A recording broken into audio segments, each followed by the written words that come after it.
Smuggling ಕೇಸ್ನಲ್ಲಿ ನಟಿ ರನ್ಯಾ ರಾವ್ ವಿಚಾರಣೆ ಕೂಡ ನಡೀತಾ ಇದೆ. ಇನ್ನು ಈ ಹೊತ್ತಿನಲ್ಲಿ ಅವರ ತಂದೆಗೂ ಕೂಡ ವಿಚಾರಣೆಯ ಬಿಸಿ ತಟ್ಟಿದೆ. ಗೋಲ್ಡ್ ಸ್ಮಗ್ಲಿಂಗ್ ಕೇಸ್ನಲ್ಲಿ ರನ್ಯಾ ತಂದೆಗೆ ವಿಚಾರಣೆಯ ಬಿಸಿ ಮುಟ್ಟಿದೆ. ಸತತ 3.5 ಗಂಟೆ ಡಿಜಿಪಿ ರಾಮಚಂದ್ರ ರಾವ್ಗೆ ಗ್ರಿಲ್ ನಡೆಸಲಾಗ್ತಾ ಇದೆ. ಡಿಜಿಪಿ ಹೇಳಿಕೆಯನ್ನ ದಾಖಲು ಮಾಡಿಕೊಂಡು ತನಿಖಾಧಿಕಾರಿ ಗೌರವ್ ಗುಪ್ತಾ ವಿಚಾರಣೆಯನ್ನ ನಡೆಸ್ತಾ ಇರೋದು. 2 ದಿನಗಳಲ್ಲಿ ಸರ್ಕಾರಕ್ಕೆ ವಿಚಾರಣೆಯ ವರದಿಯನ್ನ ಸಲ್ಲಿಸುವ ಸಾಧ್ಯತೆ ಕೂಡ ಇದೆ.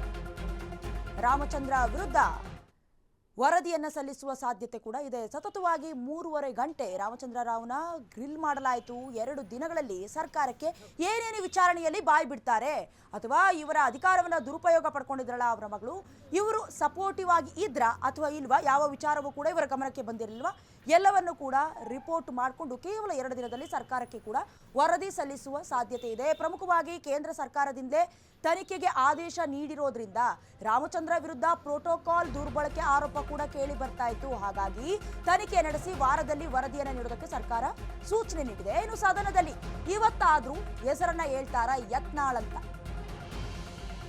ಎಲ್ಲವನ್ನ ಬಿಚ್ಚಿಡ್ತೀನಿ ಅಂತ ಯತ್ನಾಳ್ ನಿನ್ನೆ ಹೇಳಿದ್ರು, ಆದ್ರೆ ನಿನ್ನೆ ಠುಸ್ಸಾದ್ರು. ಇನ್ನು 4 ದಿನ ನಡೆಯುತ್ತೆ ಬಜೆಟ್ ಅಧಿವೇಶನ.